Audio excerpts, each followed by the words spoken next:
hash-pash deguncha 1 yil o'tib, navbatdagi Ramazon oyi ham kirib kelishiga sanoqli kunlar qoldi. Va Ramazon oyi bizni qalbimizni poklovchi, bizni nafsimizni jilolovchi va bizni sabr qanotiga o'rgatuvchi juda ham chiroyli oy hisoblanadi. Va men sizga yana shuni yoniga qo'shib turib, yana bir navbatdagi narsani ruhiy poklanishni taklif qilmoqchi edim. Diniy tarafdan poklanish va ruhiy tarafdan poklanish. Ruhiy taraf qanaqa bo'ladi?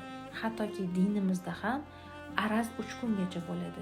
Birovdan xafa bo'lma, birovni qalbini og'ritma, birov bilan janjallashma, birovni qalbini og'ritma deb o'rgatiladi. Lekin hayot bu. Hayotda har xil vaziyat bo'ladi va bunaqangi jarayonlarga har bir inson duch keladi va tabiiyki biz kimdandir xafa bo'lamiz, kimdandir umuman kechirmaymiz. Dinimiz aytgani bilan biz kechirishni xohlasak-da, mana bu yerdan chiqib ketmaydi. Mana shu joyda biz esimizga kelsa bizani qiynuradi, kechasi uyg'onib ketamiz, mana shu gaplarni hazm qila olmayapman deysiz. Bu insonlar istagan inson qaynota, qaynona, ishxona direktor, hamkasb, qo'shni, ig'vogarlar, palonchi tuguncha istagancha sababchi topishingiz mumkin. Lekin og'riganda sizni qalbingiz og'riydi. Og'riganda siz yiqilasiz. Shuning uchun bu narsa siz bilan birga sodir bo'ladi va bu sizni tanangizga kasalliklar olib keladi. O'shaning uchun ham azizlarim, men sizga bugun juda ham chiroyli yechim tayyorlab qo'ydim. Faqatgina eshitib yo'q, men tayyorman deganlar uchun sizga chiroyli retrit tashkil qilib qo'ydim. Aynan garmoniya deb nomlanadi. Nima uchun garmoniya deb nomladim? Aytaylik, sizni hayot g'ildiragimiz, hammamizning mashinamizning g'ildiragi dum-dumaloq bo'lsa, silliq yuradi. Hayotimizni g'ildiragini dumdaloq deb tasavvur qilaylik.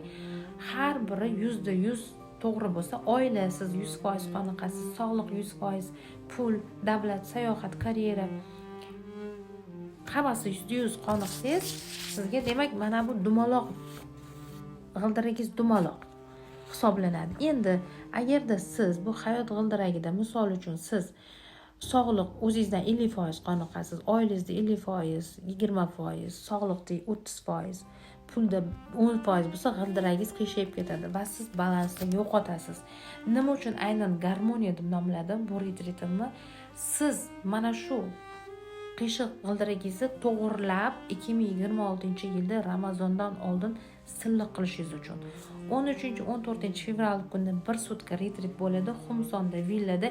Tezda yozinglar, atigi 5 kun vaqtinglar qoldi, tayyorlar keladi bir kun qolsa ham.